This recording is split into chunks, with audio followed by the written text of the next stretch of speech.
तो दोस्तों Elita battle angel 2 जी हाँ दोस्तों, इस अपकमिंग मूवी के बारे में, इस फ्रेंचाइजी की दूसरी मूवी के बारे में आपको पूरी जानकारी मैं बताने वाला हूँ।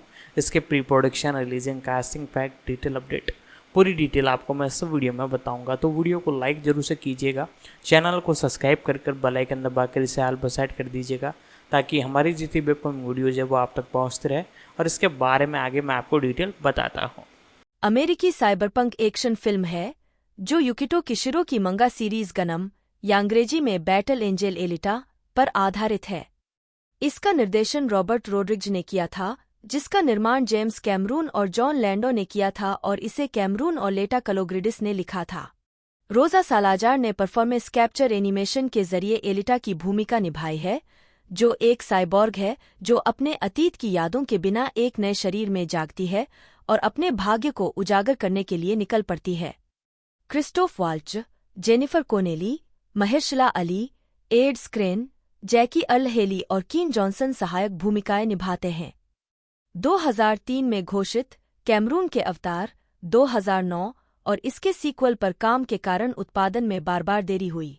विकास नरक के वर्षों के बाद अप्रैल 2016 में रोड्रिगेज को एलिटा के निर्देशक के रूप में घोषित किया गया, जिसके अगले महीने सालाजार को मुख्य भूमिका में लिया गया। मुख्य फोटोग्राफी अक्टूबर 2016 में ऑस्टिन, टेक्सास में शुरू हुई, ज्यादातर रोड्रिगेज के ट्रबलमेकर स्टूडियो में, और फरवरी 2017 तक चली। एलिटा बैटल एंजल का वर्ल्ड प्रीमियर 31 जनवरी 2019 को लंदन के ओडियन लीसेस्टर स्क्वायर में हुआ था और इसे 14 फरवरी 2019 को 20th सेंचुरी फॉक्स द्वारा यूनाइटेड स्टेट्स में रिलीज किया गया था। यह अवतार के बाद लाइटस्टॉर्म एंटरटेनमेंट द्वारा निर्मित पहली फिल्म है और डिज्नी द्वारा 21th सेंचुरी फॉक्स के अधिग्रहण से पहले 20th सेंचुरी फॉक्स द्वारा रिलीज की गई आखिरी फिल्म है। फिल्म ने दुनिया भर में $405 मिलियन की कमाई की, जिससे यह रोड्रिग्ज की सबसे ज्यादा कमाई करने वाली फिल्म बन गई और इसे आलोचकों से मिश्रित समीक्षा मिली, जिसमें इसके एक्शन दृश्यों, दृश्य प्रभावों और सालाजार के प्रदर्शन की प्रशंसा की गई, जबकि पटकथा की आलोचना की गई। एक सीक्वल विकास में है। कथानक वर्ष 2563 में United Republic of Mars (URM) के खिलाफ एक भयावह युद्ध में पृथ्वी के तबाह होने के 300 साल बाद वैज्ञानिक डायसन ईडो आयरन सिटी स्क्रैपयार्ड में एक अखंडित महिला साइबॉर्ग को खोजते हैं, जिसका मस्तिष्क बरकरार है। वह इसे एक नए साइबॉर्ग शरीर के साथ जोड़ता है और अपनी दिवंगत बेटी के नाम पर उसका नाम अलिटा रखता है। एलिटा बिना किसी याद के जागती है और ह्यूगो से दोस्ती करती है, जो अमीर आकाश शहर जालेम में जाने का सपना देखता है। वह चिरेन से भी मिलती है, जो ईडो की पूर्व पत्नी है।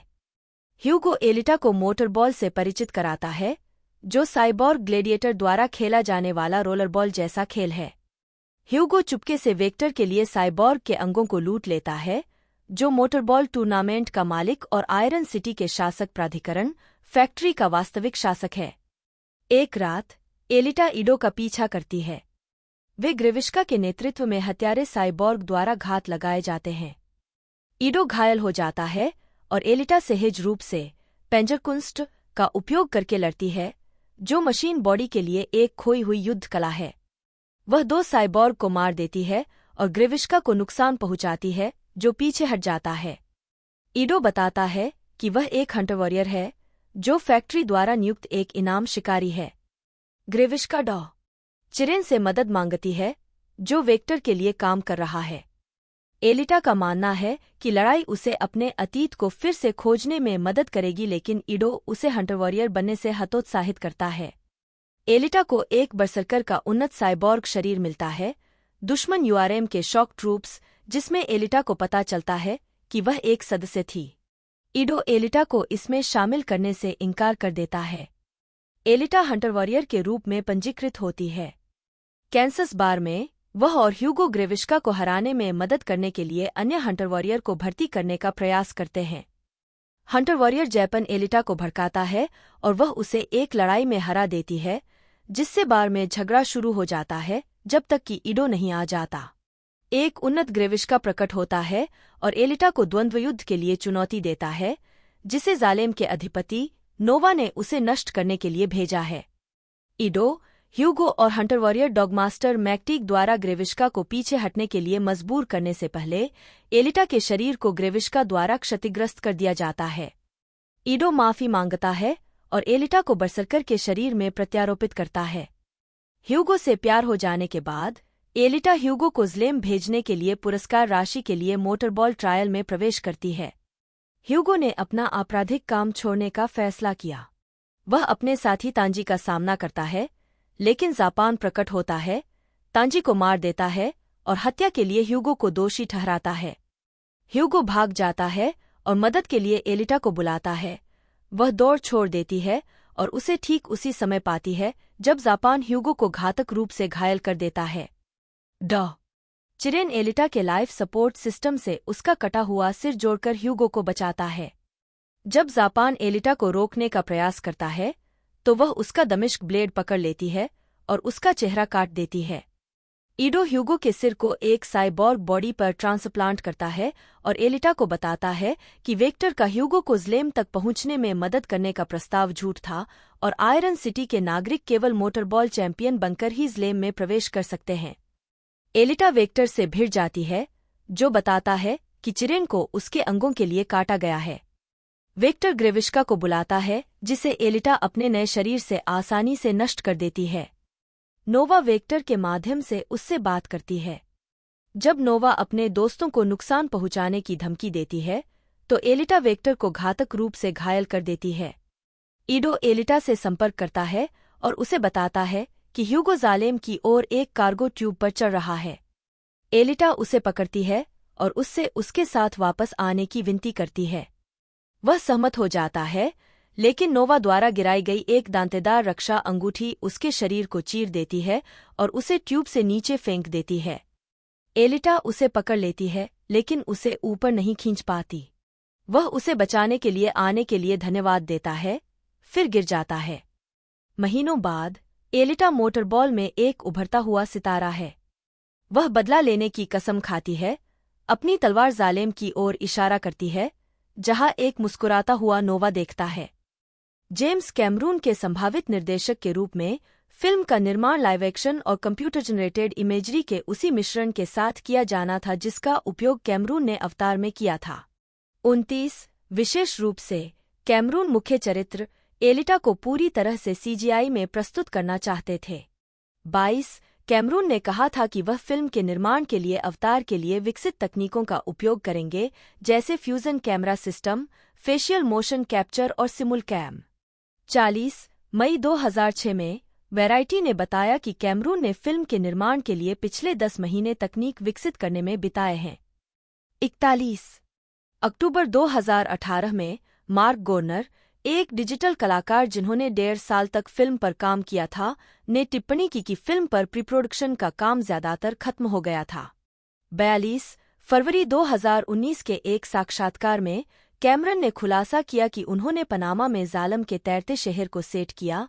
43 विशेष रूप से पनामा सिटी। 44 उन्होंने समझाया कि ज़ालम शहर तैर नहीं रहा है, बल्कि एक अंतरिक्ष लिफ्ट से लटका हुआ है, जो केवल भूमध्य रेखा के पास शारीरिक रूप से काम करेगा। नए स्थान के परिणामस्वरूप आयरन सिटी को स्पेनिश साइनेज और लैटिन अमेरिकी वास्तुकला के साथ डिजाइन किया गया था। 45 ढलाई। द हॉलीवुड रिपोर्टर के अप्रैल 2016 के एक लेख में बताया गया था कि मायका मोनरो, रोजा सालाजार और जेंडाया उन अंतिम अभिनेत्रियों में शामिल थीं जिन्हें फिल्म में अलीटा की भूमिका के लिए माना जा रहा था और कुछ ही हफ्तों में फैसला हो जाएगा। 38 लेख में बताया गया था कि जेंडाया की पूर्व शेक इट अप कलाकार बेला थॉर्न ने भी इस भूमिका के लिए ऑडिशन दिया था। 38 मई 2016 के अंत के करीब कोलाइडर ने बताया कि सालाजार को चुना गया था। 46 अगस्त 2016 में यह बताया गया कि क्रिस्टोफ वाल्चडॉ डायसन ईडो की भूमिका निभाने के लिए बातचीत कर रहे थे। 47 जो मूल मंगा से डायसुके ईडो के समकक्ष थे। 48 14 सितंबर 2016 को यह घोषणा की गई कि जैकी अर्ल हेली को साइबॉर्ग खलनायक के रूप में लिया गया है। 49 21 सितंबर 2016 को वैराइटी ने बताया कि एयर स्क्रेन फिल्म में एक भूमिका के लिए बातचीत कर रहे थे। 50 हॉलीवुड रिपोर्टर ने बाद में पुष्टि की कि उन्हें प्रतिपक्षी जैपन के रूप में चुना गया था। 30 सितंबर 2016 को कीन जॉनसन को एलिटा के प्रेमी ह्यूगो की भूमिका निभाने के लिए फिल्म में कास्ट किए जाने की खबर मिली थी, जो बाद में उसके लिए मोटरबॉल नामक एक ग्लैडिएटर शैली का खेल खेलने का कारण बन जाता है। 52 स्टूडियो ने इस भूमिका के लिए अवन जोगिया, डगलस बूथ, जैक लोवेन और नोआ सिल्वर पर भी विचार किया, लेकिन जॉनसन पर फैसला किया क्योंकि वे किसी और जातीय रूप से अस्पष्ट व्यक्ति की तलाश में थे। 52 3 अक्टूबर 2016 को महेशला अली कथित तौर पर वेक्टर की खलनायक की भूमिका के लिए बातचीत कर रहे थे, जो मोटरबॉल मुकाबला मैचों में हेराफेरी करता है। 89वें अकादमी पुरस्कारों में सर्वश्रेष्ठ सहायक अभिनेता की जीत के बाद एक साक्षात्कार में अली ने खुलासा किया कि वह फिल्म में 2 भूमिकाएं निभाएंगे। 5 अक्टूबर 2016 को यह बताया गया कि ईजा गोंजालेज फिल्म में शामिल हो गई हैं। 54 गोंजालेज रॉड्रिग्ज की टेलीविजन श्रृंखला From Dusk Till Dawn the series में प्रमुख पात्रों में से एक है। 7 अक्टूबर 2016 को फिल्म में एक भूमिका के लिए जॉर्ज लेंडेबोर्ग जूनियर की घोषणा की गई थी। वह ह्यूगो के दोस्त की भूमिका निभाएंगे। 55 लाना कोंडोर को 11 अक्टूबर 2016 को अनाथ किशोरी कोयोमी की भूमिका निभाते हुए कलाकारों में शामिल होने की सूचना मिली थी। 56 18 अक्टूबर 2016 को लियोनार्ड वू को साइबॉर्ग किनुबा के रूप में लिया गया था। 57 मार्को ज़ारोर दिसंबर 2016 में साइबॉर्ग अजाकुट्टी के रूप में कलाकारों में शामिल हुए। 58 59 फिल्म की शूटिंग पूरी होने के बाद 22 फरवरी 2017 को मिशेल रोड्रिग्ज को एक भूमिका के लिए पूर्वव्यापी रूप से घोषित किया गया था।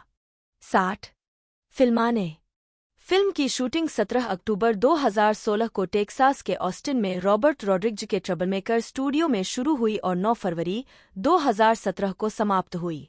49 61 62 जनवरी 2017 के अंत में 3 6 और 7 फरवरी 2017 की रात को ऑस्टिन में फिल्म के दृश्यों के लिए रॉकर, पंक या इमो एक्स्ट्रा की तलाश में कास्टिंग कॉल की गई। 63 64 सालाजार ने फिल्म में एक्शन दृश्यों की तैयारी के लिए 5 महीने तक गहन मार्शल आर्ट प्रशिक्षण लिया, जिसमें ईगल क्लॉ कुंग-फू, मय थाई और स्टाफ वर्क सीखा। 65 66 जेम्स कैमरून ने यह भी तय किया कि फिल्म ब्रूस ली को श्रद्धांजलि देगी, जिसे एलिटा की मुक्का मारने की तकनीक के माध्यम से देखा जा सकता है, एक दृश्य के दौरान जहां वह एक दर्पण के सामने अभ्यास करती है। 67 दृश्य प्रभाव विजुअल इफेक्ट वेटा डिजिटल, डीएनईजी और फ्रेमस्टोर द्वारा प्रदान किए गए थे और जो लेटरी, एरिक सैंडॉन, निक एपस्टीन, रेमंड चेन और निगेल डेंटनहोवेस द्वारा देखरेख की गई थी। 68 वेटा डिजिटल एलिटा डिजिटल कठपुतली का प्राथमिक विक्रेता था, जिसके लिए कंपनी को सालाजार के प्रदर्शन की सभी सूक्ष्मताओं और जटिलताओं को मोशन कैप्चर करने के लिए अपने मोशन कैप्चर तरीकों को फिर से डिजाइन करने की आवश्यकता थी। 69 संगीत मुख्य लेख Elita, battle angel, sound track. 17 दिसंबर 2018 को यह घोषणा की गई कि अंग्रेजी अल्बानियाई गायक दुआ लिपा का एक गाना फिल्म के साउंड ट्रैक पर स्वान सॉन्ग शीर्षक से शामिल होगा।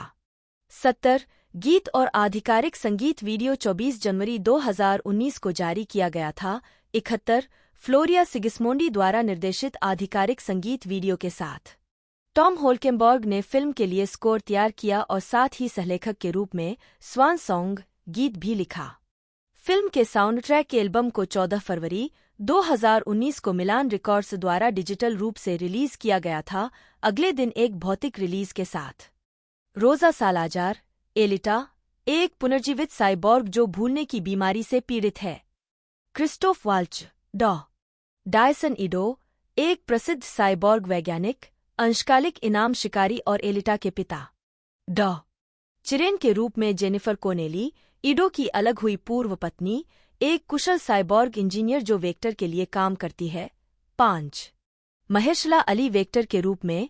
6 फैक्ट्री में एक प्रभावशाली उद्यमी जिसके आपराधिक संबंध हैं और जो नोवा के प्रॉक्सी के रूप में भी काम करता है। एड्स क्रेन जैपन, एक घमंडी तलवार चलाने वाला इनाम शिकारी साइबॉर्ग जो एलिटा के खिलाफ अहंकारी प्रतिशोध पर उतरता है।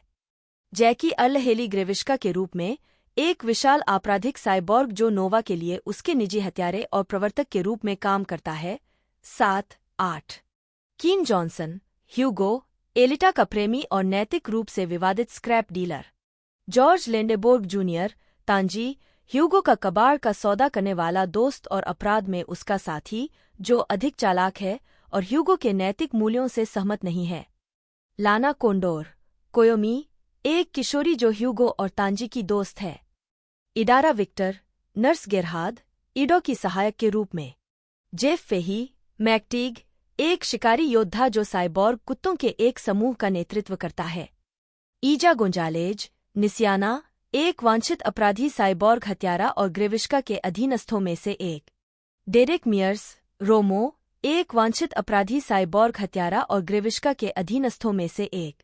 लियोनार्ड वू किनुबा के रूप में एक शीर्ष लीग मोटरबॉल खिलाड़ी जिसके अंग ह्यूगो के जैकिंग गिरोह द्वारा काट दिए गए थे। 9 रिक यून, मास्टर क्लाइवली, एक शिकारी योद्धा जिसने 207 हत्याओं का रिकॉर्ड बनाया। कैस्पर वान डियन, अमोक, एक साइबॉर्ग जो ईडो की बेटी की मौत के लिए जिम्मेदार है। एले लामोंट, स्क्रूहेड, एक साइबॉर्ग जिसे फैक्ट्री द्वारा नियुक्त सबसे घातक हंटर योद्धाओं में से एक माना जाता है। 10 बिना श्रेय के कैमियो में एलिटा के साइबॉर्ग गुरु गेल्डा की भूमिका में मिशेल रोड्रिग्ज, मोटरबॉल चैंपियन जशुगन की भूमिका में जे कोटनी तथा नोवा की भूमिका में एडवर्ड नॉर्टन शामिल हैं। उत्पादन विकास बैटल एंजेल एलिटा 1990 के दशक की शुरुआत में युकिटो किशिरो द्वारा लिखी गई जापानी साइबरपंक मंगा श्रृंखला, मूल रूप से फिल्म निर्माता गिलर्मो डेल टोरो द्वारा जेम्स कैमरून के ध्यान और कैमरून तुरंत इस अवधारणा से मोहित हो गए। 11, 12, 13, 14, 15 डोमेन नाम battleangelita.com जेम्स कैमरून के लिए जून 2000 के आसपास 20वीं शताब्दी फॉक्स द्वारा पंजीकृत किया गया था। 16 फॉक्स ने battleangelmovie.com डोमेन भी पंजीकृत किया। 17 अप्रैल 2003 में मूवीहोल द्वारा यह बताया गया कि कैमरून ने पुष्टि की है कि वह एक बैटल एंजेल फिल्म का निर्देशन करेंगे। 18 मई 2003 को फूजी टीवी पर कार्यक्रम। 19 यह मूल रूप से टीवी श्रृंखला डार्क एंजेल के बाद उनका अगला प्रोडक्शन होने वाला था। 20 जो बैटल एंजेल एलिटा से प्रभावित था। 21 बाद में इसे जनवरी 2005 में एलियंस ऑफ द डीप के बाद उनकी अगली फिल्म होने वाला था। 22 जून 2005 में द हॉलीवुड रिपोर्टर ने दावा किया कि फिल्म में देरी हो रही थी, जबकि कैमरून प्रोजेक्ट 880 नामक एक फिल्म विकसित कर रहे थे। 23 जिसे बाद में अवतार नाम दिया गया। 24 एंटरटेनमेंट वीकली ने फरवरी 2006 में एक साक्षात्कार चलाया जिसमें कैमरून ने कहा कि 20वीं शताब्दी फॉक्स के साथ उनका सौदा यह था कि वह दोनों फिल्मों का निर्माण करेंगे। 25 लेख में यह भी दावा किया गया था कि बैटल एंजेल सितंबर 2009 में रिलीज होने वाली थी। 25 जून 2006 में कैमरून ने टिप्पणी की कि बैटल एंजेल 2 नियोजित फिल्म त्रयी में से दूसरी थी जिसे वह विकसित कर रहे थे, जिसमें पहला अवतार था। 26 मई 2008 में कैमरून ने संकेत दिया कि वह द डाइव नामक एक फिल्म पर काम करेंगे। 28 दिसंबर 2009 में कैमरून ने एमटीवी न्यूज़ के साथ एक साक्षात्कार के दौरान टिप्पणी की कि बैटल एंजेल की स्क्रिप्ट पूरी हो चुकी है। 29 फरवरी 2010 में निर्माता जॉन लैंडो ने टिप्पणी की कि वह कैमरून को फिल्म के लिए मंगा से शीर्षक बदलकर एलिटा बैटल एंजेल करने के लिए मनाने की कोशिश कर रहे थे। 11 कैमरून ने बाद में प्रारंभिक स्रोत सामग्री से फिल्म के शीर्षक को पुनर्व्यवस्थित करने का कारण समझाया। सीक्वल शीर्षकों की संभावनाओं को अनुमति देना था। यह एलिटा बैटल एंजेल है, क्योंकि अगला एलिटा फॉलन एंजेल होगा और फिर एलिटा। आप जानते हैं, एवेंजिंग एंजेल और फिर एलिटा जो भी हो। मेरा मतलब है, यह मानते हुए कि हम कुछ पैसे कमाते हैं। 30 लैंडो ने यह भी खुलासा किया कि पटकथा लेखक लेटा कालोग्रिडिस ने फिल्म लिखने पर काम किया था। 11 अगस्त 2010 में कैमरून ने कहा कि फिल्म अभी भी उनके रडार पर। 31 उन्होंने फिर भी कहा कि उनका फिल्म को छोड़ने का इरादा नहीं था। उन्होंने कहा कि उन्हें यह प्रोजेक्ट इतना पसंद आया कि वे इसे किसी अन्य निर्देशक को नहीं सौंप सकते। 12 लेकिन जून 2011 में दोहराया कि जब तक 2 अवतार सीक्वल पूरे नहीं हो जाते, तब तक इसका निर्माण नहीं किया जाएगा। 32 उन्होंने कहा कि बैटल एंजेल कुछ सालों तक नहीं होने वाला है। 33 कैमरून के अनुसार अवतार को पहले बनाने का उनका कारण यह है कि उनका मानना है कि यह फिल्म पर्यावरण संरक्षण की आवश्यकता के बारे में लोगों में जागरूकता बढ़ा सकती है। 34 रॉबर्ट रोड्रिगेज, फिल्म के निर्देशक। जुलाई 2013 में अल्फोंसो क्वारोन के साथ एक साक्षात्कार के दौरान कैमरून ने 2017 की तारीख तय की जिस दिन फिल्म का निर्माण शुरू होगा। 35 अक्टूबर 2015 में द हॉलीवुड रिपोर्टर ने बताया कि निर्देशक रॉबर्ट रोड्रिग्ज फिल्म का निर्देशन करने के लिए बातचीत कर रहे थे, जिसका शीर्षक अब एलिटा बैटल एंजेल है, और कैमरून जॉन लैंडो के साथ निर्माता के रूप में जुड़ेंगे। 36 कैमरून द्वारा रोड्रिगेज को कैमरून की 186 पृष्ठों की पटकथा और लगभग 600 पृष्ठों के नोट्स को संक्षिप्त करने और संयोजित करने के लिए लाया गया था, जो शूटिंग स्क्रिप्ट हो सकती थी। शूटिंग स्क्रिप्ट पर रोड्रिगेज के काम से संतुष्ट होकर कैमरून ने उन्हें निर्देशन का काम ऑफर किया। 37 अप्रैल 2016 में द हॉलीवुड रिपोर्टर 38 लेख में यह भी घोषणा की गई कि रोड्रिग्ज को निर्देशक के रूप में साइन किया गया है। 38 मई 2016 के अंत में फॉक्स ने फिल्म को 20 जुलाई 2018 को रिलीज करने की तारीख तय की। 39 द वर्ज के एंड्रयू लिप्टैक ने कहा कि चरित्र एक एनीमे गुड़िया की तरह दिखता है जो जीवित हो गई है, या एक डिज्नी चरित्र की तरह है जो सामान्य से बस थोड़ा अलग है। यह शायद एक जानबूझकर किया गया विकल्प है जिसका उद्देश्य दर्शकों को हर पल यह याद दिलाना है कि एलिटा इंसान नहीं है। लेकिन इतने सालों तक सीजीआई एनिमेटरों द्वारा मानवीय चेहरों की नकल करने की कोशिश करने और पूरी तरह सफल नहीं होने के बाद एक चरित्र को यथार्थवादी के इतने करीब मंडराते हुए देखना अभी भी परेशान करने वाला है, जबकि वह उससे बहुत दूर है। 73 कोलाइडर के एडम चिटवुड ने उत्सुकता और सतर्कतापूर्वक आशावादी होते हुए कहा, यह चीज पागलपन भरी लगती है और अब यह बिल्कुल स्पष्ट है कि कैमरून इसे निर्देशित करने पर विचार क्यों कर रहे थे। अपने नायक को वास्तविक मानव पात्रों के साथ बातचीत करने वाला एक फोटोरियल सीजीआई निर्माण बनाने का विकल्प बहुत महत्वाकांक्षी है, और मैं निश्चितता के साथ कह सकता हूं कि यह रॉबर्ट रोड्रिगेज द्वारा पहले किए गए किसी भी काम जैसा नहीं दिखता है। मुझे नहीं पता कि यह अच्छा होगा या नहीं, लेकिन ऐसा जरूर लगता है कि यह कम से कम दिलचस्प तो होगा। 74 पहला ट्रेलर एसडीसीसी 2018 में दिखाया गया था और 23 जुलाई 2018 को ऑनलाइन आया, दिसंबर 2018 में रिलीज को ध्यान में रखते हुए। ट्रेलर में लिंकिन पार्क के न्यू डिवाइड का कवर दिखाया गया था, जिसे संगीतकार जे2 ने कवर किया था, जिसमें गायक एवरी भी शामिल थे। 75 तीसरा ट्रेलर नवंबर 2018 में रिलीज किया गया था, जो पहले ट्रेलर के लॉन्च होने के लगभग एक साल बाद था। 20 नवंबर 2018 को एक टाई इन उपन्यास जारी किया गया था, जिसे विज्ञानकथा लेखक पैट कैडिगन ने लिखा था। आयरन सिटी शीर्षक से उपन्यास की कहानी ने फिल्म की घटनाओं से पहले आयरन सिटी में रहने वाले कुछ निवासियों पर केंद्रित एक प्रीक्वल के रूप में काम किया। उपन्यास का एक ऑडियोबुक रूपांतरण भी उसी तारीख को जारी किया गया था, जिसे ब्रायन निशी ने सुनाया था। फिल्म की रिलीज के साथ साथ निक आयर्स द्वारा डॉ. ईडो जर्नल नामक एक और उपन्यास 19 फरवरी 2019 को प्रकाशित हुआ था। एबी बर्नस्टीन की the art and making of the movie की 300 सीमित संस्करण प्रतियों पर रॉबर्ट रोड्रिग्ज ने हस्ताक्षर किए थे। फिल्म का आधिकारिक उपन्यासीकरण उसी तारीख को जारी किया गया था, जिसे पैट कैडिगन ने लिखा था। जनवरी 2019 में कैमरून और 20वीं सेंचुरी फॉक्स ने ओपन बायोनिक्स के साथ मिलकर 13 वर्षीय डबल एम्प्यूटी टिली लॉकी को फिल्म के लंदन प्रीमियर के लिए एलिटा से प्रेरित बायोनिक हीरो आर्म्स की एक जोड़ी दी। 78 फरवरी 2019 में 20वीं सेंचुरी फॉक्स ने प्रशंसकों के दौरे के लिए फिल्म की सेटिंग का एक पुनर्निर्माण पासपोर्ट टू आयरन सिटी बनाने के लिए IM8 बिट के साथ सहयोग किया।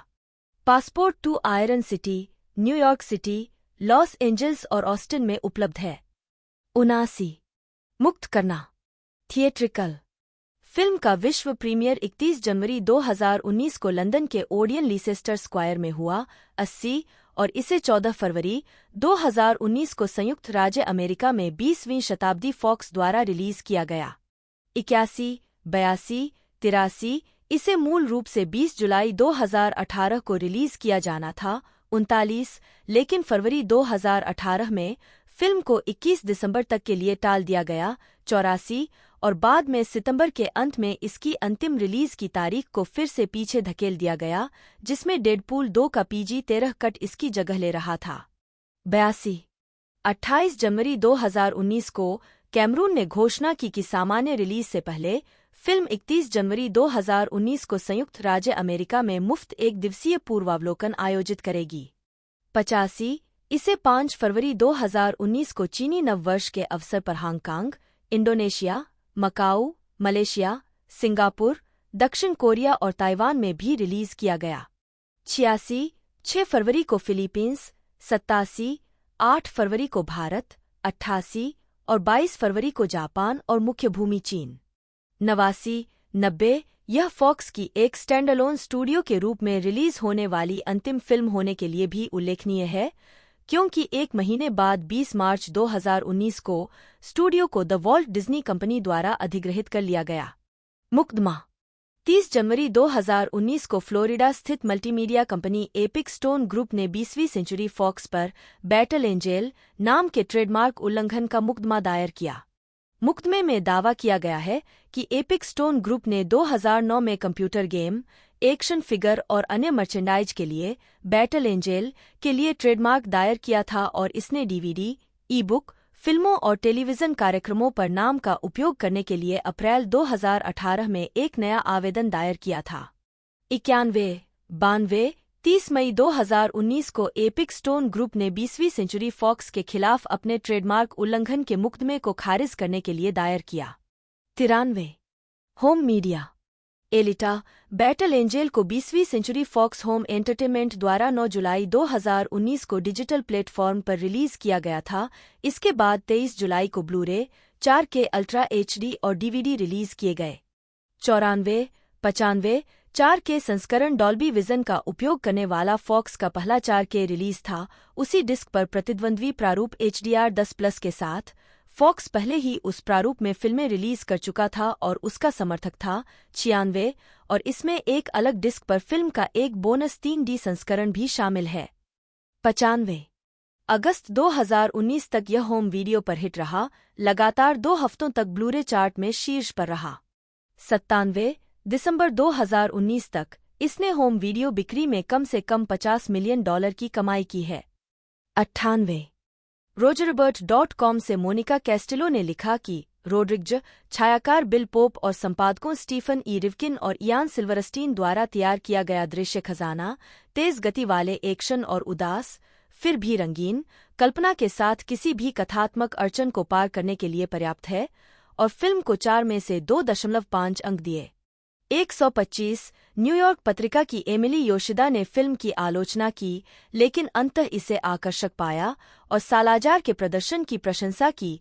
इसमें से किसी के भी काम करने का एकमात्र कारण सालाजार है, और मुझे यह कहने से नफरत है, वो बड़ी बड़ी आंखें। वे आखिरकार आत्मा की खिड़कियां हैं, और एक ब्लॉकबस्टर। 126, जेफरी एंडरसन ने फिल्म को 5 में से 2 स्टार दिए और कहा कि यह विशाल आकार की विज्ञानफाई फिल्म यांत्रिक रूप से शैली के क्लिच के विशाल संग्रह को फिर से पेश करती है, जबकि दृश्य प्रभावों, खराब संवाद और नीरस, बेजान पात्रों के हमले के माध्यम से अपना रास्ता बनाती है। जेम्स कैमरून द्वारा सलिखित और रॉबर्ट रोड्रिग्ज द्वारा निर्देशित एलिटा बैटल एंजेल एक बुलबुले में खोई हुई लगती है। यह वास्तविक दुनिया, वास्तविक भावनाओं या किसी भी अन्य वास्तविक दुनिया में सामने आई समान फिल्मों के बारे में अनभिज्ञ है। 127, किशिरो ने फिल्म रूपांतरण की प्रशंसा करते हुए दावा किया कि यह दुनिया की सबसे बेहतरीन फिल्म है। उन्होंने आगे कहा, हर बार जब मैं इसे देखता हूं तो मुझे कुछ नया मिलता है। रचना अद्भुत है, सभी दृश्य खास हैं और कोई भी अनावश्यक दृश्य नहीं है। यह इतना रोमांचक है कि मुझे विश्वास ही नहीं होता कि मैंने मूल कहानी बनाई है। मंगा का मुख्य भाग शानदार ढंग से फिल्म में डाला गया था। पात्रों की भावना और अस्तित्व का कारण सहित वे फिल्म में पूरी तरह से परिलक्षित हुए, इसलिए मैं बहुत खुश था। 128, पुरस्कार। कई पुरस्कारों और नामांकनों के अलावा एलिटा बैटल एंजेल को 92वें अकादमी पुरस्कारों में सर्वश्रेष्ठ दृश्य प्रभाव श्रेणी में विचार के लिए प्रस्तुत किया गया था, लेकिन शॉर्टलिस्ट होने में असफल रहा।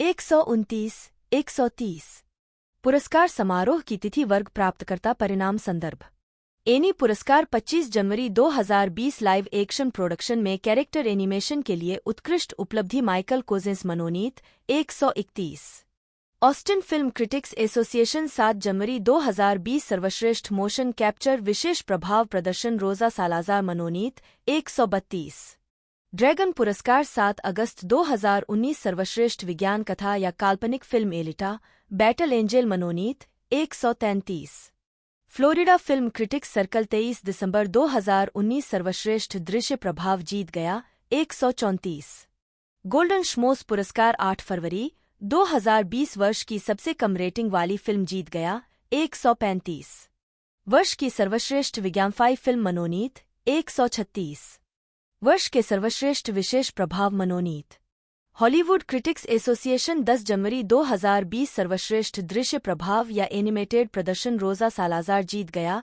137 सर्वश्रेष्ठ दृश्य प्रभाव जो लेटरी एरिक सैंडन और निक एपस्टीन मनोनीत हॉलीवुड प्रोफेशनल एसोसिएशन 21 नवंबर 2019 उत्कृष्ट दृश्य प्रभाव नाट्य फीचर एरिक सैंडॉन माइकल कोजेंस डेजन मोमसिलोविक मार्क हेंगा केविन शेरवुड मनोनीत 138 Hollywood music in media awards 20 नवंबर 2019 विज्ञान फंतासी काल्पनिक फिल्म में सर्वश्रेष्ठ मूल स्कोर टॉम होल्केम्बोर्ग मनोनीत 139 इमेजन पुरस्कार 12 अगस्त 2019 सर्वश्रेष्ठ अभिनेत्री फीचर फिल्म रोजा सालाजार मनोनीत 140 रीफ्रेम स्टाम्प 26 फरवरी 2020 शीर्ष 100 कमाई वाली कथात्मक विशेषता 20वीं सेंचुरी फॉक्स स्वागत box office Elita battle angel ने संयुक्त राज्य अमेरिका और कनाडा में 85.8 मिलियन डॉलर और अन्य देशों में 319.1 मिलियन डॉलर की कमाई की,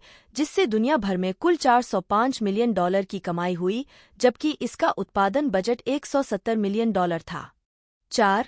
यह रॉबर्ट रॉड्रिग्ज की सबसे ज्यादा कमाई करने वाली फिल्म है। 99 फिल्म को टूटने के लिए आवश्यक कुल दुनिया भर की कमाई के बारे में अनुमान अलग अलग है। फॉक्स के अंदरूनी सूत्रों ने 350 मिलियन डॉलर का अनुमान लगाया है, लेकिन बाहरी वित्तीय प्रकाशनों ने राशि को 400-500 मिलियन आंका है। 101 कुछ का तर्क है कि फिल्म ने अपने नाट्य प्रदर्शन के अंत तक भी तोड़ दिया, अन्य ने इसके नुकसान को 53 मिलियन डॉलर तक सूचीबद्ध किया। 102 उत्तरी अमेरिका संयुक्त राज्य अमेरिका और कनाडा में फिल्म को शुरू में अपने शुरुआती सप्ताहांत में 18-22 मिलियन की कमाई करने का अनुमान था और अपने पहले 4 दिनों में 3,790 सिनेमाघरों से लगभग 25 मिलियन डॉलर की कमाई करने का अनुमान था। 103 अपने पहले दिन 8.7 मिलियन डॉलर, बुधवार रात के पूर्वावलोकन से 2.4 मिलियन डॉलर सहित कमाने के बाद 5 दिवसीय अनुमानों को बढ़ाकर 36-40 मिलियन कर दिया गया। 105 फिर इसने रिलीज के दूसरे दिन 7.5 मिलियन डॉलर कमाए और सप्ताहांत में 28.5 मिलियन डॉलर की शुरुआत की, बॉक्स ऑफिस पर पहले स्थान पर रही। इसकी 4 दिवसीय सकल कमाई भी 37.2 मिलियन डॉलर और 5 दिवसीय कुल 42.5 मिलियन डॉलर थी। 106 शुरुआती सप्ताहांत के दशकों में 60% पुरुष और 40% महिलाएं थीं, जिनमें 44% श्वेत, 21% हिस्पैनिक, 15% एशियाई अमेरिकी और 14% अफ्रीकी अमेरिकी शामिल थे। 107 फिल्म ने अपने दूसरे सप्ताहांत में 58% की गिरावट दर्ज की, 12 मिलियन डॉलर कमाए और नवागंतुक How to Train Your Dragon The Hidden World के बाद दूसरे स्थान पर रही और फिर अपने तीसरे में 7 मिलियन डॉलर कमाए, तीसरे स्थान पर रही। 109 अन्य प्रदेश एलिटा 11 अंतर्राष्ट्रीय बाजारों, 10 एशियाई देशों के साथ साथ यूनाइटेड किंगडम सहित में एक सप्ताह पहले खुली, जहां इसने अपने शुरुआती सप्ताहांत में 32 मिलियन डॉलर की कमाई की। यह दक्षिण कोरिया में 10.9 मिलियन के साथ दूसरे नंबर पर खुली, पहले स्थान पर ताइवान में $4.2 मिलियन के साथ, जहां यह फॉक्स की अब तक की चौथी सबसे बड़ी ओपनिंग थी। यूनाइटेड किंगडम में $4.2 मिलियन, जिसमें 42% 3D शो से थी, और मलेशिया में $2.9 मिलियन, जहां यह फॉक्स की अब तक की दूसरी सबसे बड़ी ओपनिंग थी। 110 अपने दूसरे अंतर्राष्ट्रीय सप्ताहांत में फिल्म ने 86 बाजारों से $56.2 मिलियन की कमाई की, जिससे इसकी अंतर्राष्ट्रीय सकल कमाई $94.4 मिलियन हो गई। 111 यह दुनिया भर में $84 मिलियन के साथ सप्ताहांत की दूसरी सबसे अधिक कमाई करने वाली फिल्म थी। चीन में एलिटा ने रिलीज से पहले आधी रात के पूर्वावलोकन से $1 मिलियन कमाए। 113 22 फरवरी 2019 को चीन में इसकी ओपनिंग डे ग्रॉस $20 मिलियन थी, जो उम्मीदों से अधिक थी। इसके ओपनिंग वीकेंड का अनुमान $50 मिलियन से बढ़कर $60 मिलियन से अधिक हो गया था। 114 फिल्म की दैनिक कमाई दूसरे दिन बढ़कर $24.8 मिलियन हो गई। चीन में 2 दिन की सकल कमाई $44.55 मिलियन थी। 115 फिल्म ने चीन में ओपनिंग वीकेंड की कमाई $65 मिलियन की थी, जिससे यह फॉक्स की देश में अब तक की सबसे बड़ी ओपनिंग बन गई। इसने चीन में 603 IMAX स्क्रीन से $9 मिलियन 14% के साथ एक नया फरवरी IMAX रिकॉर्ड भी बनाया। 116 117 चीनी ओपनिंग वीकेंड दर्शकों में 54% पुरुष और 46% महिलाएं शामिल थीं। 118 जापान में फिल्म ने अपने शुरुआती सप्ताहांत में $3.2 मिलियन के साथ लॉन्च किया। अपने तीसरे अंतर्राष्ट्रीय सप्ताहांत में इसने 82 बाजारों में $92.5 मिलियन के साथ अंतर्राष्ट्रीय बॉक्स ऑफिस पर शीर्ष स्थान हासिल किया। 119 फिल्म ने उस सप्ताहांत दुनिया भर के बॉक्स ऑफिस पर भी $104.4 मिलियन के साथ शीर्ष स्थान हासिल किया। 120 आलोचनात्मक प्रतिक्रिया। समीक्षा एग्रीगेटर वेबसाइट रॉटन टोमाटोज पर एलिटा बैटल एंजेल को 331 समीक्षाओं के आधार पर 61% की स्वीकृति रेटिंग मिली है, जिसकी औसत रेटिंग 6.110 है। वेबसाइट की आलोचनात्मक सहमति कहती है, एलिटा बैटल एंजेल की कहानी अपने विशेष प्रभावों के साथ तालमेल बिठाने में संघर्ष करती है, लेकिन भविष्य के विज्ञानफाई एक्शन के प्रशंसक अभी भी खुद को पर्याप्त रूप से मनोरंजन से अधिक पा सकते हैं। 121 मेटाक्रिटिक पर 49 आलोचकों के आधार पर फिल्म का भारित औसत स्कोर 100 में से 53 है, जो मिश्रित या औसत समीक्षा दर्शाता है। 122 सिनेमास्कोर द्वारा सर्वेक्षण किए गए दर्शकों ने फिल्म को A+ से F पैमाने पर A1 का औसत ग्रेड दिया, जबकि पोस्ट ट्रैक के लोगों ने इसे 78% का समग्र सकारात्मक स्कोर और 59% निश्चित रूप से अनुशंसित दिया। 101 इंडीवायर के माइकल नॉर्डन ने फिल्म को B+ का ग्रेड देते हुए कहा, एलिटा बैटल एंजेल रोड्रिगेज की सबसे अच्छी फिल्म है जब से उन्होंने फ्रैंक मिलर के ग्राफिक उपन्यास को स्क्रीन पर लाया है, एक विज्ञानफाई महाकाव्य जो अंतहीन अनुकूलन और रीबूट के युग में कुछ दुर्लभ करता है, अपनी क्षमता तक रहता है, जबकि आपको और अधिक की चाहत रखता है। 123 वैरायटी के लिए लिखते हुए गाय लॉज ने रोड्रिगेज के प्रयास की प्रशंसा की, लेकिन फिल्म को गड़बड़ कहा और लिखा, यह मंगाधारित साइबरपंक मूल कहानी एक बहुत ही स्पी प्रभाव शोकेस है, जो एक लंबी आत्माचुनौतीपूर्ण फ्रैंक स्टोरी द्वारा तौला गया है, जो हर बार शॉर्ट सर्किट होती है जब यह चलती है। 124 रॉबर्ट एंथोनी रोड्रिगेज बटा आध DRIZ बटा जन्म 20 जून 1968 एक अमेरिकी फिल्म निर्माता, संगीतकार और दृश्य प्रभाव पर्यवेक्षक हैं। वह अपनी कई फिल्मों की शूटिंग, संपादन, निर्माण और स्कोरिंग मैक्सिको और अपने गृह राज्य टेक्सास में करते हैं। रोड्रिगेज ने 1992 की एक्शन फिल्म एल मारियाची का निर्देशन किया था, जो $7,000 $2023 में $14,937 के बजट के मुकाबले $2.6 मिलियन $2023 में $5.5 मिलियन की कमाई के साथ व्यावसायिक रूप से सफल रही थी। फिल्म के 2 सीक्वेल बने, जिन्हें सामूहिक रूप से मैक्सिको ट्रिलॉजी के रूप में जाना जाता है, डेस्परेडो 1995 और Once Upon a Time in Mexico 2003। Rodriguez ने 1996 में फ्रॉम डस्क टिल डॉन का निर्देशन किया और इसका टेलीविजन श्रृंखला रूपांतरण 2014 से 2016 विकसित किया। 3. उन्होंने 2005 के न्यूनोयर क्राइम थ्रिलर एंथोलॉजी सिन सिटी इसी नाम के ग्राफिक उपन्यास से रूपांतरित और 2014 की अगली कड़ी Sin City A Dame to Kill For का सहनिर्देशन किया। वह स्पाई किड्स फ्रेंचाइजी के निर्माता भी हैं। साथ ही The Adventures of Sharkboy and Lavagirl in 3D 2005, Planet Terror 2007, Machete 2010, We Can Be Heroes 2020 के निर्माता भी हैं और उन्होंने द फैकल्टी 1998 और एलिटा बैटल एंजेल 2019 का भी निर्देशन किया है। रोड्रिगेज फिल्म निर्माता क्वेंटिन टारंटिनो के करीबी दोस्त और लगातार सहयोगी हैं। 4. जिन्होंने production company A band apart की स्थापना की जिसके रोड्रिगेज सदस्य थे। दिसंबर 2013 में रोड्रिगेज ने अपना खुद का केबल टेलीविजन चैनल एल रे लॉन्च किया। प्रारंभिक जीवन। रोड्रिगेज का जन्म टेक्सास के सैन एंटोनियो में हुआ था, जो मैक्सिकन माता-पिता रेबेका नी विलेगास, एक नर्स, और सेसिलियो जी रोड्रिगेज, एक सेल्समैन के बेटे थे।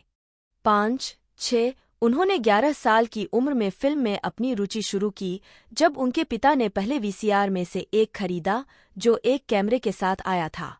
7. 1993 अटलांटा फिल्म महोत्सव में रॉबर्ट रोड्रिगेज दाएं सैन एंटोनियो में Saint Anthony High School Seminary में पढ़ते समय रोड्रिगेज को स्कूल के फुटबॉल खेलों का वीडियो टेप करने का काम सौंपा गया था। उनकी बहन के अनुसार उन्हें जल्द ही नौकरी से निकाल दिया गया क्योंकि उन्होंने सिनेमाई शैली में फुटेज शूट किया था जिसमें माता-पिता की प्रतिक्रियाओं और पूरे खेल को शूट करने के बजाय हवा में उड़ती गेंद के शॉट लिए गए थे। हाई स्कूल में उनकी मुलाकात कार्लोस गैलार्डो से हुई। वे दोनों हाई स्कूल और कॉलेज के दौरान वीडियो पर फिल्में शूट करते रहे। रोड्रिगेज ऑस्टिन में टेक्सास विश्वविद्यालय के संचार कॉलेज गए जहां उन्होंने कार्टूनिंग का भी शौक विकसित किया। स्कूल के फिल्म कार्यक्रम में स्वीकार किए जाने के लिए पर्याप्त उच्च ग्रेड नहीं होने के कारण उन्होंने लॉस हुलिगन्स नामक एक दैनिक कॉमिक स्ट्रिप बनाई। कई पात्र उनके भाई बहनों पर आधारित थे, विशेष रूप से उनकी एक बहन मैरी कार्मेन। कॉमिक 3 साल तक छात्र समाचार पत्र द डेली टेक्सन में चली, जबकि रोड्रिगेज ने लघु फिल्में बनाना जारी रखा। 8. रोड्रिगेज ने वीडियो पर एक्शन और हॉरर शॉर्ट फिल्में शूट की और 2 वीसीआर पर एडिट की। 1990 के अंत में एक स्थानीय फिल्म प्रतियोगिता में उनके प्रवेश ने उन्हें विश्वविद्यालय के फिल्म कार्यक्रम में स्थान दिलाया। वहां उन्होंने पुरस्कार विजेता 16 मिमी शॉर्ट बेडहेड 1991 बनाई। यह फिल्म एक युवा लड़की के मनोरंजक दुस्साहस को दर्शाती है जिसका बड़ा भाई अविश्वसनीय रूप से उलझे हुए बालों को रखता है जिससे वह घृणा करती है। इस शुरुआती चरण में भी रोड्रिगेज की ट्रेडमार्क शैली उभरने लगी, त्वरित कट, तीव्र जूम और हास्य की भावना के साथ तेज कैमरा मूवमेंट। बेडहेड को ब्लैक मारिया फिल्म फेस्टिवल में उत्कृष्टता के लिए मान्यता दी गई थी। इसे 2006 में मोमा में ब्लैक मारिया की 20वीं वर्षगांठ के अवसर पर आयोजित कार्यक्रम के लिए फिल्म वीडियो क्यूरेटर सैली बर्जर द्वारा चुना गया था। आजीविका। कैरियर का आरंभ। लघु फिल्म बेडहेड ने उन्हें फिल्म निर्माता के रूप में करियर बनाने के लिए गंभीरता से प्रोत्साहित करने के लिए पर्याप्त ध्यान आकर्षित किया। 9.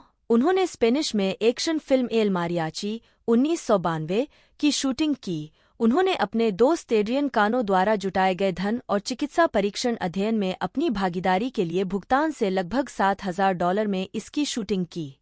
10. इन चिकित्सा अध्ययनों की प्रक्रिया के दौरान उनकी मुलाकात पीटर मार्क्वार्ड से हुई जो एल मारियाची में अभिनय करने गए। रोड्रिगेज ने 1993 में सनडांस फिल्म फेस्टिवल में इस फिल्म के लिए ऑडियंस अवार्ड जीता। 11. स्पेनिश भाषा के कम बजट वाले होम वीडियो बाजार के लिए बनाई गई इस फिल्म को कोलंबिया पिक्चर्स द्वारा कई लाख डॉलर की लागत से पोस्ट प्रोडक्शन कार्य के साथ साफ सुथरा किया गया था। 13. मुख्यधारा की सफलता। 2007 में रोड्रिगेज और टारंटिनो डेस्परेडो एल मारियाची का सीक्वल था जिसमें एंटोनियो बैंडेरस ने अभिनय किया था और सल्मा हायेक को उनकी अंग्रेजी भाषा की सफल भूमिका के रूप में अंतर्राष्ट्रीय दर्शकों के सामने पेश किया था। 14. 15. रोड्रिगेज ने vampire thriller From Dusk Till Dawn पर क्वेंटिन टारंटिनो के साथ सहयोग किया। दोनों इसके 2 सीक्वल का सहनिर्माण भी किया। अपने स्वयं के केबल नेटवर्क एल रे के लिए टीवी श्रृंखला लिखी, निर्देशित और निर्मित की। 16 रोड्रिगेज ने केविन विलियमसन के साथ science fiction thriller film the faculty पर भी काम किया है।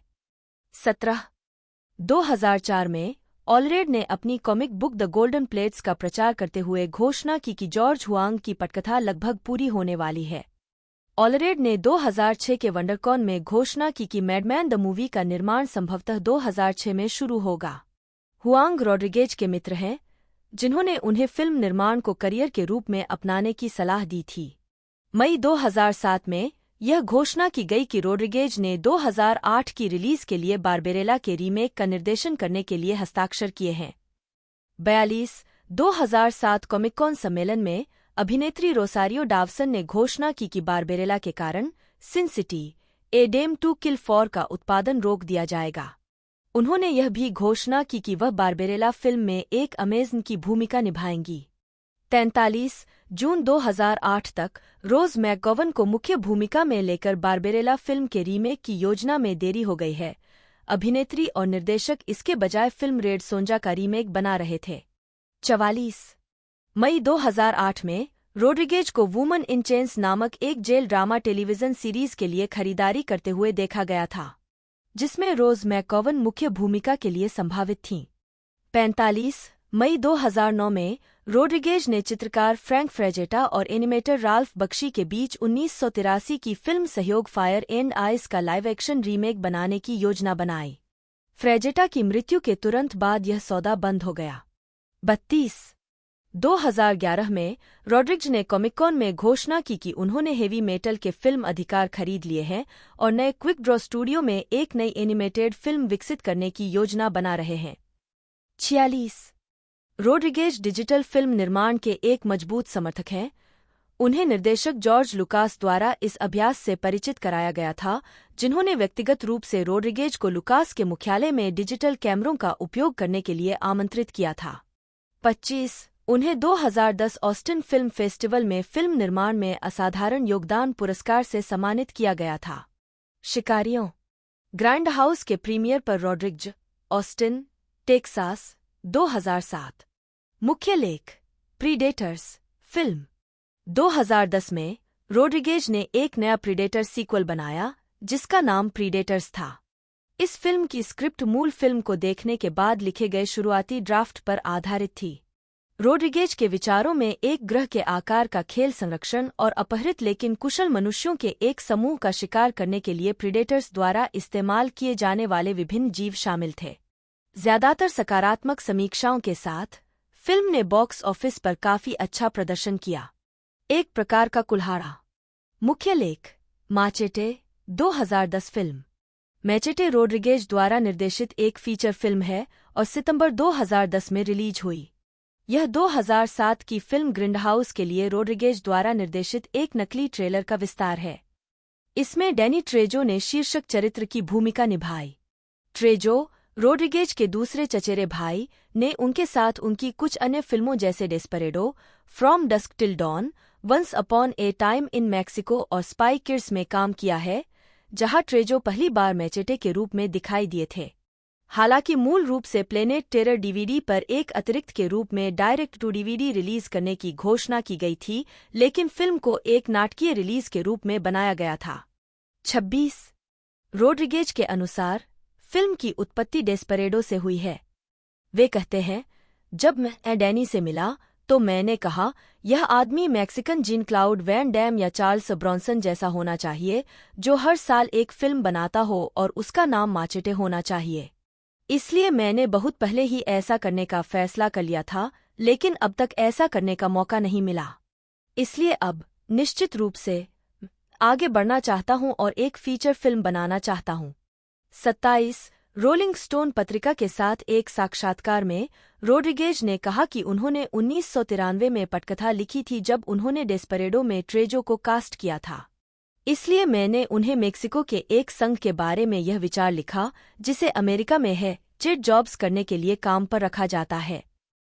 मैंने सुना था कि कभी कभी एफबीआई या डीए के पास वास्तव में कठिन काम होता है जिसमें वे अपने एजेंटों को नहीं मारना चाहते हैं। वे $25,000 में काम करने के लिए मेक्सिको से एक एजेंट को काम पर रखते हैं। मैंने सोचा, यह माचेटे है। वह आकर बहुत सारा पैसा लेकर बहुत खतरनाक काम करता था, लेकिन यहाँ बाकी सभी के लिए यह मूंगफली के बराबर है। लेकिन मैं इसे बनाने में कभी कामयाब नहीं हुआ। 28 रोड्रिगेज को उम्मीद थी कि वह Sin City A Dame to Kill For के साथ ही माचेटे को भी फिल्माएंगे। 29 इसके अतिरिक्त कॉमिक-कॉन इंटरनेशनल 2008 के दौरान उन्होंने माचेटे के बारे में बात करने के लिए समय निकाला, जिसमें इस तरह के विषय शामिल थे: स्थिति, माचेटे की रिलीज के बाद संभावित सीक्वेल और उत्पादन प्राथमिकताएं। 30 यह भी पता चला कि उन्होंने अपने अन्य प्रोडक्शंस के लिए नियमित रूप से इसके सीक्वेंस निकाले हैं, जिसमें Once Upon a Time in Mexico भी शामिल है।